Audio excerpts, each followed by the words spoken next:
So hello friends, welcome back to my channel agro studies में आप लोग को बहुत बहुत हार्दिक स्वागत है।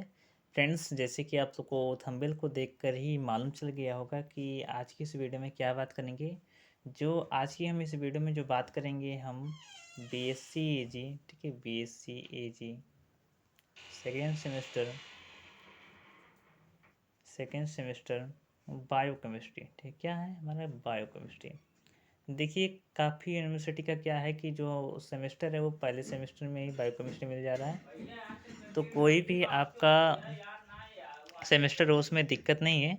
ठीक है, आपके जो सिलेबस है वो सेम के सेम मैच करेंगे। ठीक है, तो एक बाय एक लेक्चर करके चलेंगे। ठीक है, यानी कि वीडियो बाय वीडियो में आप लोग को बहुत ही अच्छी तरीके से जितने भी टॉपिक है उस सभी टॉपिक को मैं कवर कराऊंगा। ठीक है, तो वीडियो को स्टार्ट करते हैं। सबसे पहले हमारा है कार्बोहाइड्रेट।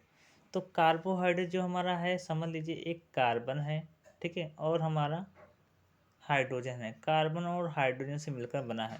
ठीक है, कार्बन और हाइड्रोजन से मिलकर बना है। ठीक है, तो इसी को हम क्या कहते हैं, कार्बोहाइड्रेट कहते हैं। लेकिन एक बार देखा जाए, ये जो हमारा कार्बोहाइड्रेट है, ठीक है, इसमें कार्बन और हाइड्रोजन, ठीक है, यही मायने नहीं रखता, इसके अतिरिक्त भी कुछ है। ठीक है, तो उसके रूप में हम डिफिनेशन के रूप में देखेंगे। तो सबसे पहले देख लीजिए हमारा क्या है इस कार्बोहाइड्रेट। तो कार्बोहाइड्रेट हमारा नेचर में पाए जाने वाले कार्बनी यौगिकों का एक महत्वपूर्ण समूह है। क्या है हमारा, कार्बनी यौगिकों का महत्वपूर्ण समूह है, जो मुख्यतः वनस्पति टिश्यूओं में पाए जाते हैं। किसमें पाए जाते हैं, यानी प्लांट वनस्पति पौधों में पाए जाते हैं, टिश्यू में पाए जाते हैं, ऊतकों में पाए जाते हैं। ये भोजन के तीन प्रमुख अवयव, ठीक है, तीन प्रमुख अवयव कौन कौन है, प्रोटीन है, ठीक है, प्रोटीन है, वसा है और कार्बोहाइड्रेट है। ये तीन हमारे मुख्य है। ठीक है, तो इन तीनों में से हमारे मुख्य हमारा है एक प्रमुख मुख्य या फिर अवयव है। कार्बोहाइड्रेट के अंतर्गत शर्करा, स्टार्च, सेलुलोज आते हैं। क्या आते हैं, कार्बोहाइड्रेट, शर्करा और स्टार्च आते हैं। ये तीन चीज़ें हमारे कार्बोहाइड्रेट के अंतर्गत आते हैं। चलिए इसके बाद देख लेते, कार्बोहाइड्रेट जो का निर्माण जो होता है कार्बन, हाइड्रोजन और ऑक्सीजन से होता है। लेकिन मैंने पहले बताया था एक कार्बन है और एक हाइड्रोजन है, तो इन दोनों से निर्माण हमारा हुआ है कार्बोहाइड्रेट का। लेकिन फिर भी हम आगे जब देखेंगे तो हमारा जो कार्बोहाइड्रेट का निर्माण हुआ है वो हमारा CHO यानी कार्बन, हाइड्रोजन और ऑक्सीजन से हुआ है। अभी देखेंगे तो इसमें जो हमारा कार्बन सॉरी हाइड्रोजन और ऑक्सीजन का जो रेशियो होता है वो 2:1 का रेशियो होता है। यदि हमारा 12 ऑक्सीजन है तो इसमें हमारा 6 हमारा क्या रहेगा, सॉरी 12 अगर जो हमारा हाइड्रोजन है तो हमारा 6 हमारा ऑक्सीजन रहेगा। क्या रहेगा, हमारा 6 ऑक्सीजन रहेगा। चलिए इसके बाद नेक्स्ट हमारा आता है, रासायनिक दृष्टि से हमारा जो कार्बोहाइड्रेट होता है पॉलीहाइड्रॉक्सी एल्डिहाइड एवं पॉलीहाइड्रॉक्सी कीटोन होता है। इन यौगिकों के यदि जल अपघटन करा दिया जाए तो वो हमारे पॉलीहाइड्रॉक्सी यानी अपने स्वरूप पॉलीहाइड्रॉक्सी एल्डिहाइड या कीटोन मुक्त करेंगे। चलिए और आगे हम बढ़ते हैं। तो इस क्लासिफिकेशन ऑफ कार्बोहाइड्रेट, तो क्लासिफिकेशन ऑफ कार्बोहाइड्रेट में देखेंगे तो सबसे पहले दो भागों में बांटा गया है, शुगर्स एंड नॉन शुगर, यानी शर्करा और नॉन शर्करा, ठीक है, अशर्करा। ठीक है, तो शर्करा में हमें दो चीज़ें मिलती है, हमारी मोनोसेकेराइड एंड ऑलिगोसेकेराइड। और हमारे नॉन शर्करा में हमें क्या मिलता है, हमारा केवल मात्र हमारा पॉलीसेकेराइड। क्या मिलता है, हमारा पॉलीसेकेराइड। इसके बारे में भी अभी बात करेंगे, ठीक है, अच्छे से। अब देखिए ओलिगोसेकेराइड है तो ओलिगोसेकेराइड में जैसे हमारा मिलता है ड्यूटेरोज मिलता है, हमारा हेक्सोज मिलता है, ठीक है। और इसके बाद ओलिगोसेकेराइड, तो ओलिगोसेकेराइड को दो भागों में बांटा गया, डाइसेकेराइड, ट्राइसेकेराइड एंड टेट्रासेकेराइड। क्या है, टेट्रासेकेराइड। ठीक है, अभी इसके बारे में अच्छे से बात करेंगे। अब देखिए डाइसेकेराइड, तो डाइसेकेराइड का फार्मूला क्या होता है, C12H22O11, C12H22O11। अब इसका सूत्र आपने सुना होगा, इससे हमारा चीनी का भी सूत्र हमारा यही है।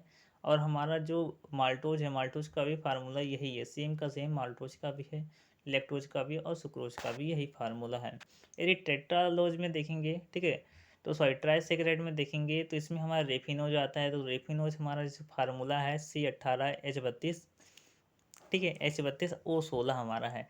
यदि टेट्रासेकेराइड में देखेंगे तो C24H42 और O11 है, सॉरी। लेकिन एक बात ध्यान दीजिएगा, इसमें दिया गया हमारा क्या, ऊपर क्या दिया गया था कि हमारा जो हाइड्रोजन और ऑक्सीजन का रेशियो 2:1 का होता है। लेकिन प्रकृति में कुछ ऐसे भी कार्बोहाइड्रेट पाए जाते हैं जिनका 2:1 का रेशियो नहीं होता है, फिर भी वो हमारे कार्बोहाइड्रेट के अंतर्गत आते हैं। चलिए हम और आगे बढ़ते हैं। तो इसके बाद देखिए कॉम्प्लेक्स शेड्यूल्स, ठीक है। तो कॉम्प्लेक्स शेड्यूल्स भी इम्पोर्टेंट से हम बना सकते हैं आप लोग, ठीक है। हेमिसेलुलोज, गम्स, ठीक है। इसके बाद म्यूसिलेज, इसके बाद हमारा लिग्निन, इसके बाद पेक्टिन, ठीक है। तो इसी प्रकार से हमारा अब देखिए शुगर क्या होते हैं, वेरी वेरी इंपॉर्टेंट है हमारा शुगर्स क्या होते हैं। तो जो शुगर हमारे होते हैं सिंपल कार्बोहाइड्रेट होते हैं, यानी कि सरल हमारे कार्बोहाइड्रेट होते हैं। और ये क्या होते हैं, रंगहीन होते हैं, रवेदार, मीठे, खाली वाले एवं जल विलेय होते हैं। क्या होते हैं, जल में विलेय होते हैं, जैसे हमारे राइबोज, ठीक है, जाइलोज, ग्लूकोज, ठीक है, फ्रुक्टोज। और ये सब हमारे किस में आते हैं, हमारे कार्बोहाइड्रेट के अंतर्गत आते हैं, यानी कि सॉरी हमारे शुगर्स के अंतर्गत आते हैं। कार्बोहाइड्रेट के रूप में हमारा जो शुगर है उसके अंतर्गत आते हैं। देखिए हमारा ध्यान दीजिएगा कि जो हमारे शुगर होते हैं, शुगर के अंतर्गत जो कार्बोहाइड्रेट होते हैं वो रंगहीन होते हैं, कलरलेस होते हैं, ठीक है। और यदि इसमें देखा जाए तो ये मीठे होते हैं और रवेदार होते हैं, ठीक है, ध्यान दीजिएगा। अब देखिए शर्करा को पुनः दो भागों में उपभागों में बांटा गया है। पहला हमारा मोनोसेकेराइड, ठीक है। तो मोनोसेकेराइड हमारा क्या होता है कि जो सेकेराइड जो शब्द है हमारा, सबसे पहले ध्यान दीजिएगा, जो हमारा सेकेराइड शब्द है हमारा एक ग्रीक वर्ड है जो हमारा बना है सेकेरॉन से बना है। किससे बना है, सेकेरॉन से बना है, जिसका अर्थ क्या होता है, शुगर होता है, यानी कि शर्करा होता है। यानी कि सेकेराइड शब्द की उत्पत्ति हमारा किससे हुआ है, ग्रीक भाषा के वर्ड हमारे सेकेरॉन से हुआ है, जिसका अर्थ हमारा शुगर होता है। चलिए और आगे हम बढ़ते हैं अच्छे से। तो इसके बाद दिया गया है मोनोसेकेराइड्स।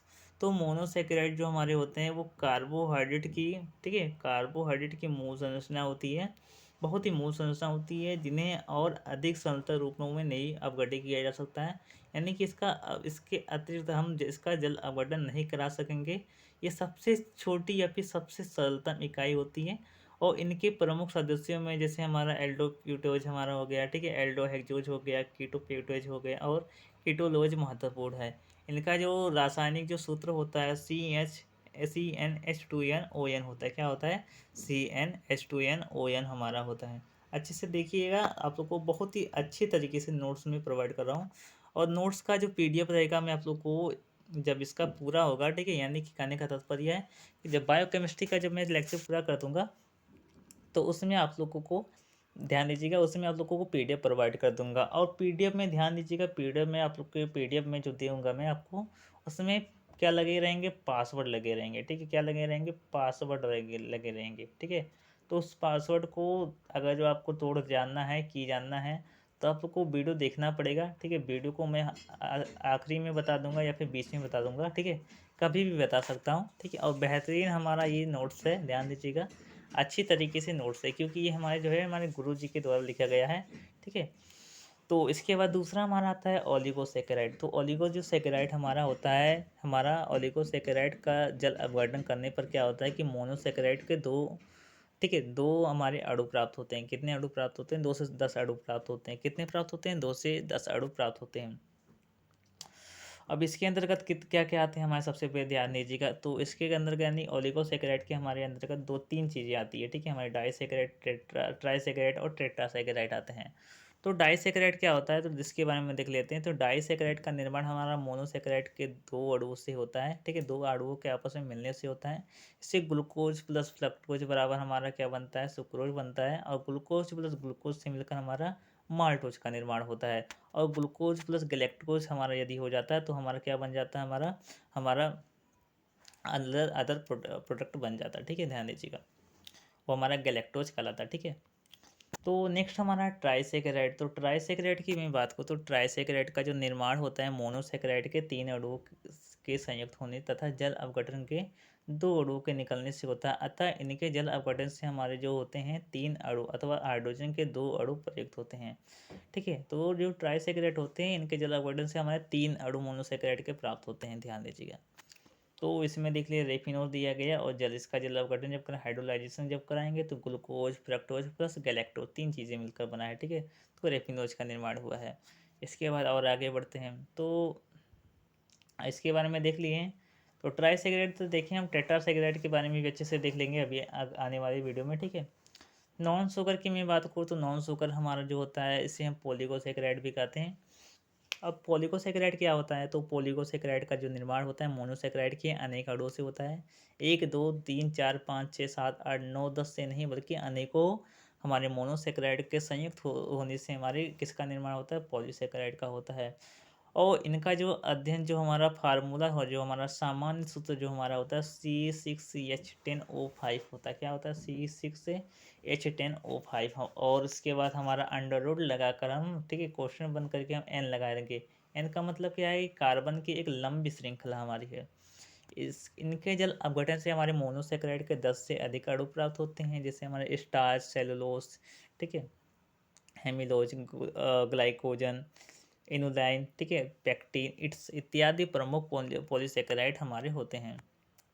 नेक्स्ट हमारा आता है मोनो और ओलिगोसेकेराइड। दोनों की यदि हम देखा जाए तो दोनों के दोनों हमारे शुगर होते हैं, ठीक है, यानी मोनोसेकेराइड और ओलिगोसेकेराइड हमारे शुगर होते हैं, जबकि हमारे जो पॉलीसेकेराइड होते हैं वो नॉन शुगर होते हैं, यानी कि ये हमारे शुगर्स नहीं होते हैं। प्रॉपर्टीज के बारे में बात कर लें तो प्रॉपर्टीज क्या होता है हमारा, ठीक है, तो प्रॉपर्टी जो हमारा होता है मोनोसेकेराइड का, तो सबसे पहले फिजिकल प्रॉपर्टी देखेंगे क्योंकि एग्जाम के दृष्टि से फिजिकल प्रॉपर्टी यानी वेरी इंपॉर्टेंट है। तो जो हमारे कार्बोहाइड्रेट होते हैं ये रंगहीन, जबेदार, ठोस, उदासीन तथा मीठे स्वाद वाले होते हैं।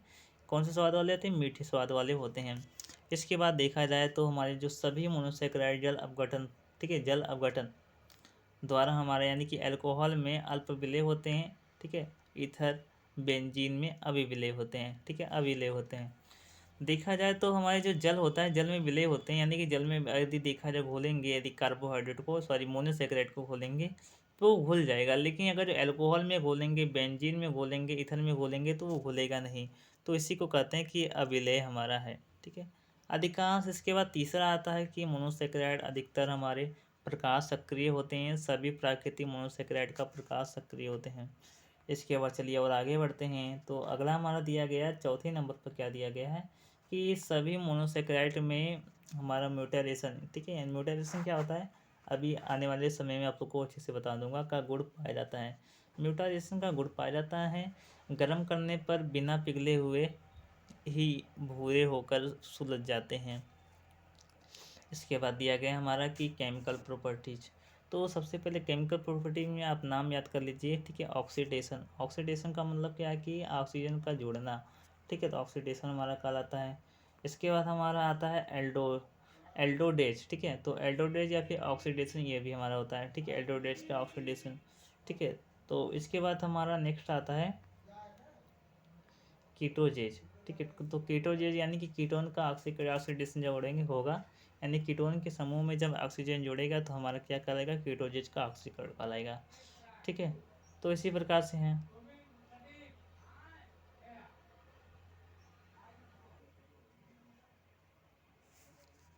इसके बाद दिया गया हमारा रिड्यूसिंग प्रॉपर्टीज। मोनोसेक्राइड्स में स्वतंत्र एल्डिहाइड अथवा कीटोनिक समूह हमारे जो होते हैं उपस्थित होते हैं, यानी प्रेजेंट हमारे होते हैं, ठीक है, ध्यान दीजिएगा। तो इससे बेसिक बेसिक चीज़ें हमारे हैं, ठीक है, यदि ज़्यादा इससे करूँगा तो बहुत ज़्यादा बड़ा वीडियो हो जाएगा, ठीक है, तो ऐसा मैं चाहता नहीं हूँ। तो अगले वीडियो में हम म्यूटाइजेशन के बारे में देखेंगे बहुत ही अच्छी तरीके से, ठीक है, क्या होता है म्यूटाइजेशन, क्या होता है। इसके बाद में ग्लूकोज के हमारे स्ट्रक्चर देखेंगे, फंक्शन देखेंगे, ठीक है, तो ये सब देखेंगे। तो चलिए धन्यवाद, जय हिंद, जय भारत।